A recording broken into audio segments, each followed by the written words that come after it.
大家好，欢迎来到听书学史。今天我要给大家介绍由三浦直树医生所著的《通过每周一次的断食治愈各种疾病》这本书，全面解读超强健康法，每周一次断食，让你的身体焕然一新。作者想先告诉大家一件事，那就是断食才是最强的健康法，不仅有减肥效果，还能防止导致各种疾病的暴饮暴食和偏食，让你的身体焕发全新的健康活力。不过一说到断食，很多人脑海里都会浮现出这也太痛苦了吧，什么都不吃简直做不到的画面，还没开始就打退堂鼓了吧？别担心，作者三浦医生介绍的是连初学者都能轻松做到的每周一次断食法，竟然能带来惊人的效果。今天视频的内容包括以下2个部分。第一，防腐剂会把肠道里的好菌全部杀光，断食带来的5个惊人健康效果。第二，断食效果最显著的是在这些时候，这2点都非常重要，请务必看到最后哦。首先是第一部分，防腐剂会把肠道里的好菌全部杀光，断食带来的5个惊人健康效果。一提到断食，很多人可能会联想到宗教或者修行，比如伊斯兰教的斋月就很有名。早在古代，基督教也会在复活节前进行断食，佛教修行中也有断食的习惯。世界3大宗教都在实行断食，也就是说，断食有着遍布世界、历史悠久的传统。宗教的本质之一，就是教导人们如何过上健康而平静的生活。而早在人类能够用科学研究断食效果之前，人们就已经知道断食对健康有益处了，并通过宗教的形式把它融入了日常生活。那么，为什么断食对健康特别有效呢？那是因为现代人的很多疾病其实都是暴饮暴食和偏食导致的，像糖尿病、高血压、心脏病、肾衰竭、癌症等等，几乎所有的生活习惯病都是不健康的饮食大大提高了患病风险。而我们之所以逐渐变成过量饮食，最主要的原因就是1天3餐这个习惯的普及。其实过去人类习惯1天吃2顿，无论日本还是美国，以农耕为主的时代，基本都是早晚2餐，1天2顿原本是理所当然的。那为什么会变成3顿呢？原因据说和托马斯·爱迪生的发明有关。他发明了烤面包机，为了让更多人使用这个烤面包机，他大力提倡吃早餐，早餐就要吃面包，于是早餐文化诞生了，饮食习惯也从1天2餐变成了3餐。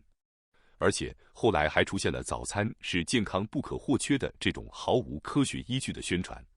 为了卖烤面包机、卖早餐产品，这样的洗脑宣传持续灌输给民众。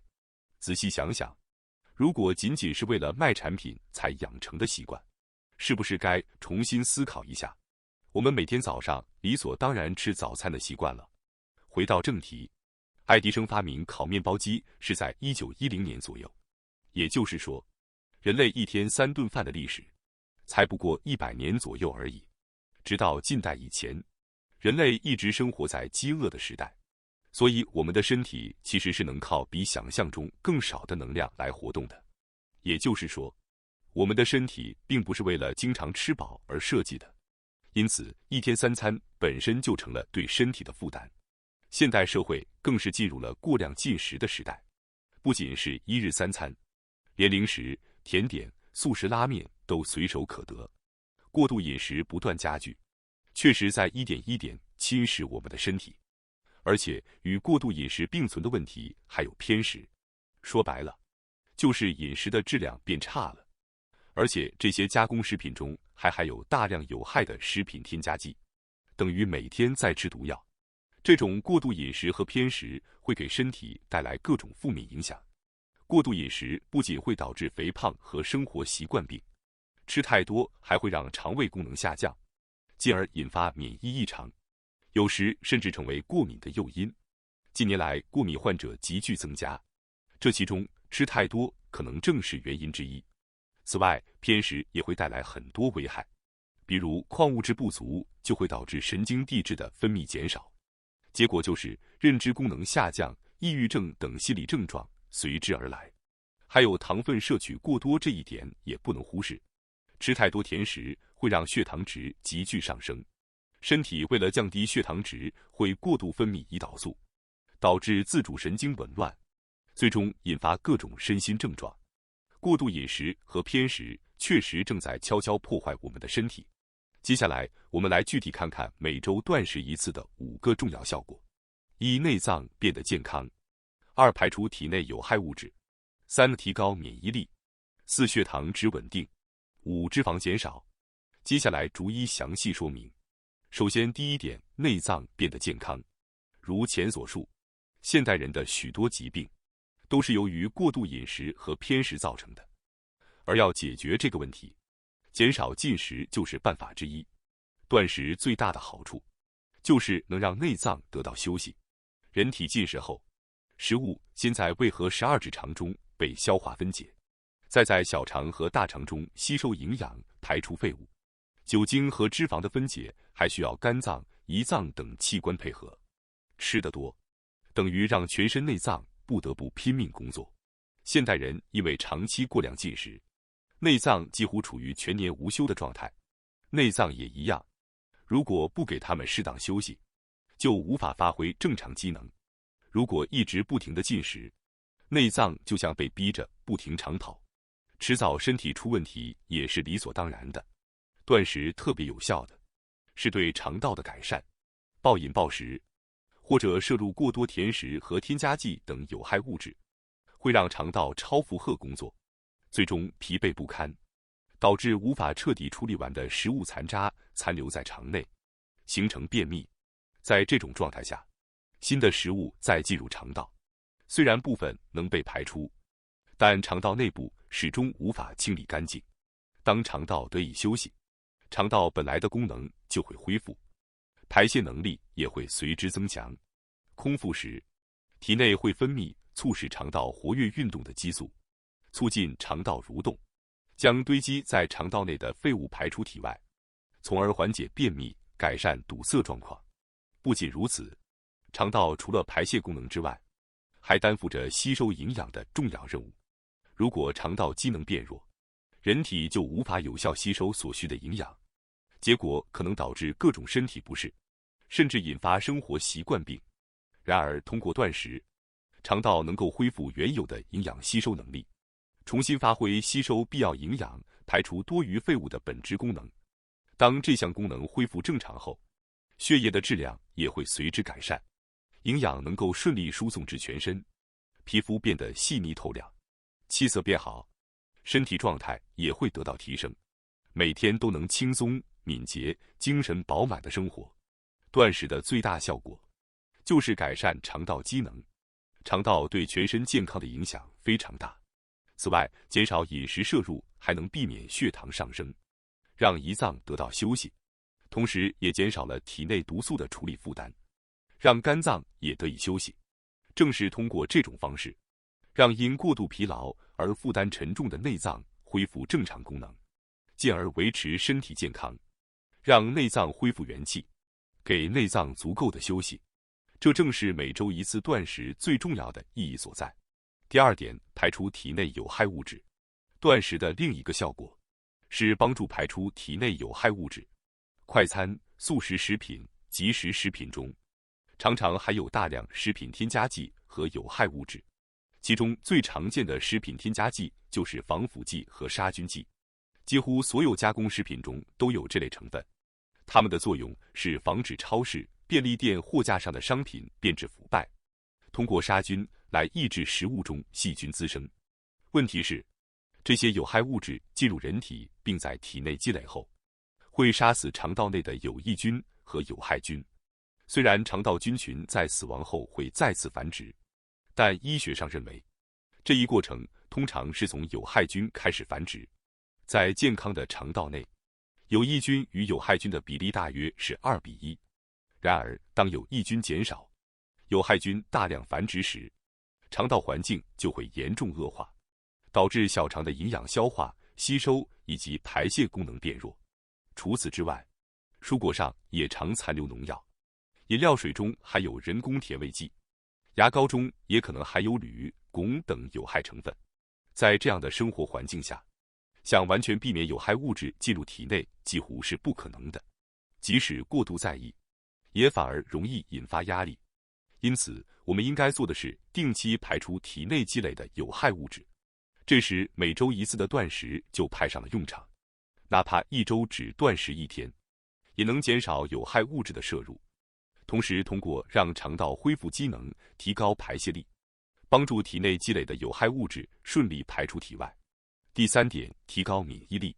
对抗疾病所必须的是人体的免疫功能，而掌管免疫力的是血液细胞中的淋巴细胞，其中大约70%存在于肠道内。也就是说，要想提升免疫力，保持肠道健康是非常重要的。如果长期暴饮暴食或饮食偏颇，肠内环境就会紊乱，肠壁的防护屏障也会变脆弱。屏障一旦变弱，平时不会进入体内的异物就会大量渗入血液中。结果，为了排除这些异物，淋巴细胞不得不时刻处于作战状态，就像肌肉和内脏一样。淋巴细胞如果长期超负荷工作，也会疲劳，最终导致正常的免疫力也无法维持。为了让淋巴细胞得到休息，建议每周断食1次，阻止异物和毒素进入血液，这样淋巴细胞的负担减轻，免疫机能也能逐渐恢复。还有一点希望你了解，那就是肠道与免疫机能之间密切相关的病症——肠漏症。健康的肠道黏膜只允许在胃和12指肠中被充分分解的小分子通过血液，但如果肠道环境恶化，肠壁受损，黏膜上的缝隙变大，未消化的物质也会渗透入血液，这就是所谓的肠漏症，也就是肠道像漏了洞一样的状态。由于肠道免疫系统的防护功能遭到破坏，异物和有害物质会进入血液，引发过敏或自身免疫性疾病。为了解决肠漏症，必须通过每周1次断食，提升排泄能力，及时清除肠道内的废弃物，把有害物质的产生和吸收控制在最低限度。只要肠道环境恢复，免疫系统也能正常运作，抵抗疾病的能力也会回到最佳状态。第4点，血糖值稳定。我们日常饮食中很容易摄入过多的碳水化合物，比如白米饭、面包、拉面、意大利面等，再加上饭后总会想吃点甜食，这些糖类吸收速度快，会在短时间内让血糖值骤然上升。而为了降低血糖值，胰脏就会大量分泌胰岛素，结果血糖又会急剧下降。这种血糖值的大起大落，会扰乱自律神经的平衡，诱发各种疾病。此外，暴饮暴食会让胰脏持续分泌胰岛素，导致胰脏疲劳。如果胰岛素分泌不足，血糖值就会持续处于高位，最终可能诱发糖尿病。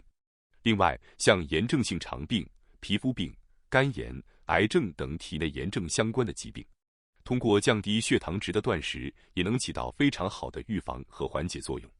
因为炎症的产生，通常与过量摄取酒精、糖类、脂肪有关，尤其是癌细胞，它们特别依赖糖分作为能量来源。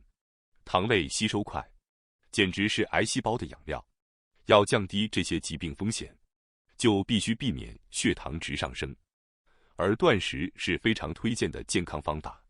另外，血糖值的波动对心理状态也有很大影响。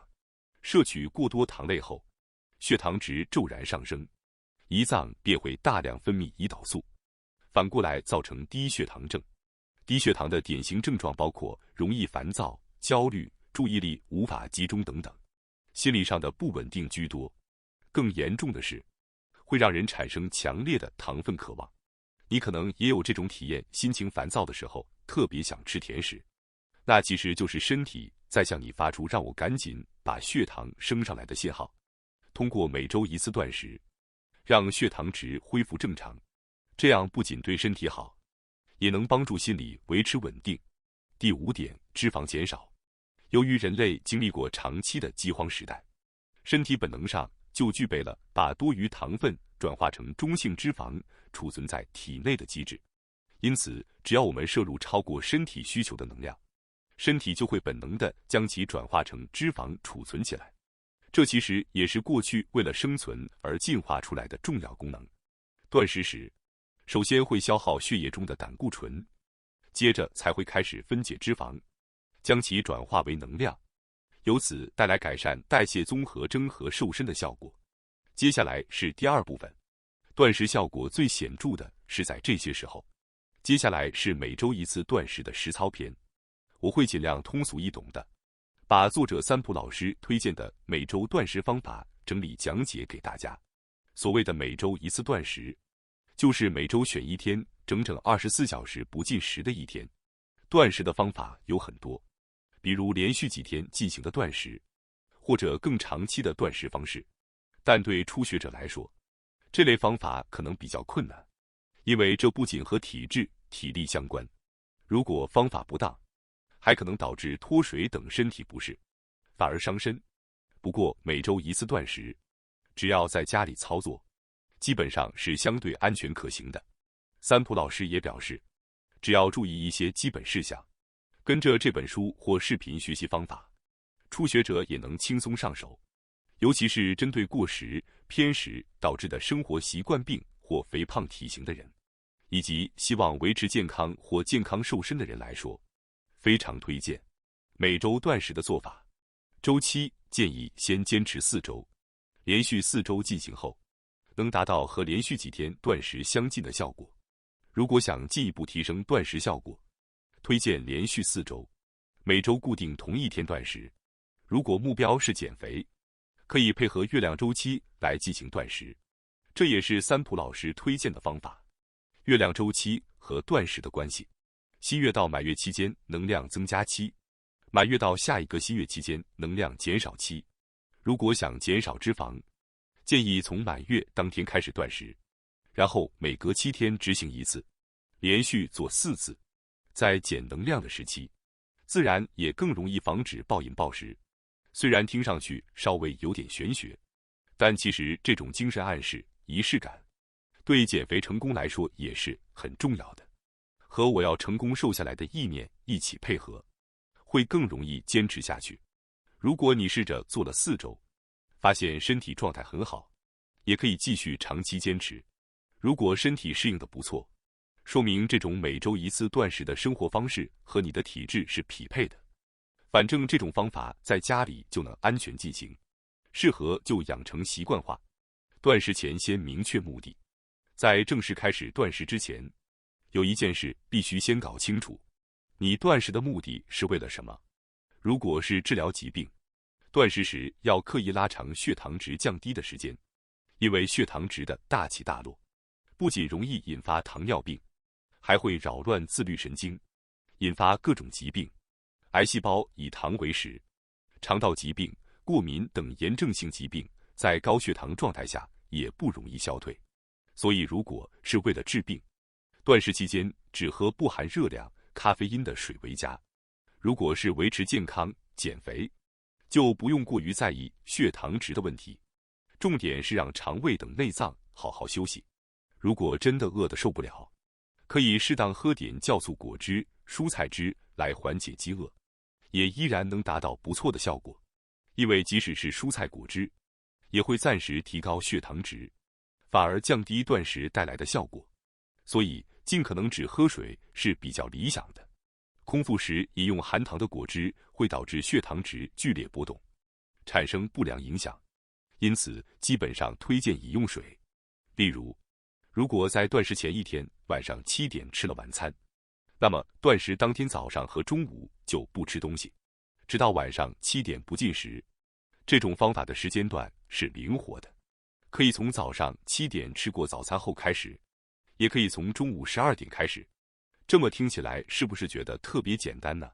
也就是说，实际上只需要忍受1天不吃一餐而已。这就是每周一次断食的目的。根据东洋医学的观点，理想情况下最好是跳过早餐。从自然生理周期来看，早上4点到中午12点是排泄的时间段。当我们吃东西时，肠道中的食物是被推动出来的，但并不是完全清空肠道。如果早上吃了东西，食物会再次进入肠道，从而让肠道中的食物无法完全排出。因此，在排泄的早晨时段进行断食，能够帮助排出肠道中的废物。再者，消化活动在白天比较活跃，晚上则不太适合进行消化，因为晚上不是消化的最佳时段。因此，考虑到这2点，最好是中午1点左右吃午餐，然后跳过晚餐和第2天的早餐，这样是最有效的。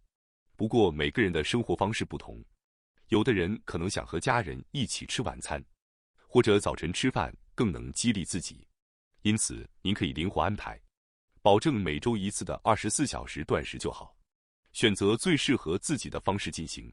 接下来，我们用跳过早餐和午餐的方式来讲解断食方法。断食可以分为3个阶段：准备餐、断食期间和恢复餐。我们来逐一看看。首先是进入断食前的准备餐。与正式的长时间断食相比，每周1次的断食不需要严格要求，但断食前的饮食应该尽量清淡，以减少对身体的负担。不要在断食前进行大吃大喝。具体来说，应该选择以和食为主的菜单，避免油腻食物和肉类。可以吃米饭、味噌汤以及以蔬菜为主的菜肴。做菜时避免使用油炸的中式菜肴，而应该选择清淡的料理，比如蒸菜或炖菜。生菜沙拉也是不错的选择，或者可以选择简单的食物，比如荞麦面，轻松应对。记得不要吃太多，做到7分饱，避免饮酒，至少在睡前2小时要停止进食。准备餐完成后，正式开始断食。例如，如果前1天晚上7点吃了晚餐，那么在断食当天，早饭和午饭应跳过，直到晚上7点前都不吃东西。可以喝的是0卡路里且不含咖啡因的液体。水的选择没有严格要求，如果想喝水以外的东西，三浦老师推荐去咖啡因的茶水，因为茶水去除了咖啡因，还富含维生素 C， 因此非常适合。绿茶还有咖啡因，最好避免，咖啡因会刺激神经，因此在断食期间不太适宜。富含矿物质的麦茶也是无咖啡因的，可以放心饮用。在断食期间，水分的摄入时间没有限制，但需要注意避免摄入过多。很多人在断食期间会因嘴巴寂寞而喝大量水，但水分摄入过多会导致体温过低。建议水分摄入量应控制在与平时上厕所的频率相同的程度，避免一次性大量饮水，因为这样会导致胃肠道受凉并加重器官负担。喝水时最好慢慢地喝并咀嚼，这样有助于防止体内过凉，同时也能抑制饥饿感。如果断食的目的是保持健康，那么如前所述，通过酵素汁、蔬菜汁、甜酒或葛根汤来补充水分也是可以的。值得一提的是，三浦老师说，吸烟本身是百害无一利的，很多人会以断食为契机戒烟戒酒。因此，如果你有兴趣，可以尝试在每周1次的断食时开始禁酒禁烟，这对健康维护是非常有益的。断食结束后，还需要注意恢复饮食。断食后最重要的部分之一就是恢复饮食。恢复饮食时，应选择轻食，基本与准备时一样。断食结束后，绝对不能立刻喝酒或暴饮暴食，否则会对胃肠造成极大的负担。断食期间本来是让胃肠得到休息的，如果恢复饮食时过量进食，就会加重负担，得不偿失。恢复饮食时应以8分饱为宜，尽量避免暴饮暴食。你可能会有强烈的吃一顿大餐作为奖励的欲望，但最好克制住，避免食用酒精、动物性食物和油腻食物，而选择蔬菜为主的日式料理。断食后的1至2天，建议保持这种温和的饮食方式，之后可以恢复正常饮食。如果断食结束后，你没有食欲或感到虚弱，可以先从甜酒或粥等温和的食物开始。另外，恢复饮食时还有一个要注意的事项，那就是食品添加剂。断食后的胃肠吸收能力非常强。如果这时摄入对身体有害的物质，可能会比平时更容易吸收有害物质。既然通过断食身体状态已经变得很好，那么最好坚持选择营养丰富、优质的食物。此外，断食后身体会感到轻盈，可能会觉得自己能比平时活动的更多。但如果在断食后过度活动，可能会在第二天感到疲倦。建议断食后的2天内避免剧烈运动或高强度工作，最好选择轻松度过这段时间。最后，我们来讨论每周1次断食可能会带来的身体变化，特别是需要注意的几点。为了避免不必要的焦虑和慌乱，请务必了解应对方法。首先，可能会出现头晕、心悸、头痛和恶心等症状，这些症状是因为在断食期间血糖下降引起的。由于身体还不习惯低血糖状态，可能会出现这些症状，特别是压力大或胃肠较弱的人，更容易出现恶心的情况。在胃中没有食物的情况下，胃酸会分泌，因此可能会感觉到像胃酸反流那样的症状，就像反流性食道炎一样。经常有贫血倾向的人可能会感到头晕，偶尔会有胸闷的情况。如果出现这些症状，请补充一些盐分。虽然说盐分可以适量补充，但只需稍微舔一点盐即可。最好选择富含矿物质的天然盐，这样可以抑制胃酸的分泌，缓解恶心感，同时对头痛和头晕也有一定的效果。你也可以喝加了梅干的番茶，吃梅干，或者喝一些稀薄的味增汤。每周1次的断食并不危险，但如果在家进行的话，一定要避免过度。如果舔盐或喝蔬菜汁等方法都不能缓解症状，那就暂停断食，等身体恢复好之后再尝试。断食不会跑掉的。第二个问题是困倦。有人在断食期间会感到困倦，这是因为断食促使体内的废物排出，暂时使血液变得浑浊，就像从污水沟里捞起的淤泥，会使血液受到污染。当这些污物被清除并排出体外时，身体会恢复清爽，但在血液还没有完全净化时，代谢活动仍在进行，因此容易感到困倦。遇到这种情况，不必强迫自己，尽量休息。体内正在进行清洁和恢复，所以无需担心。通过充足的休息，身心都会变得更健康。第三个问题是由于饥饿而无法入睡。有些人会感到异常困倦，而有些人则因为饥饿而无法入睡。如果这种情况发生，最好通过听音乐等方式来放松自己。但是，一旦开始焦虑，想入睡就会变得很困难。对于这类人来说，吃完晚餐后再跳过早餐和午餐的每周断食可能会更加适合。可以尝试从晚餐开始，进行24小时的断食，而不是强迫自己跳过晚餐。最后可能会出现暂时的体味或口臭增重的情况，有些人也可能会出汗或流泪。这些症状是一种排毒反应，说明体内的废物正在通过体内的毛孔排出。虽然这种感觉不太好，但这些现象并不意味着不好，反而是身体变得更加清洁的迹象。断食期间出现这种情况是正常的，不需要过于担心，可以继续进行。在完成每周1次的断食后，身体应该会感觉非常清爽和干净。除此之外，根据身体的状况或体质，可能会出现其他的异常或变化。如果感觉身体非常不适，请立刻停止断食并休息，必要时请就医。断食的目的是为了改善健康和维持身体健康，所以绝对不要过度勉强自己。感谢大家收看今天的节目。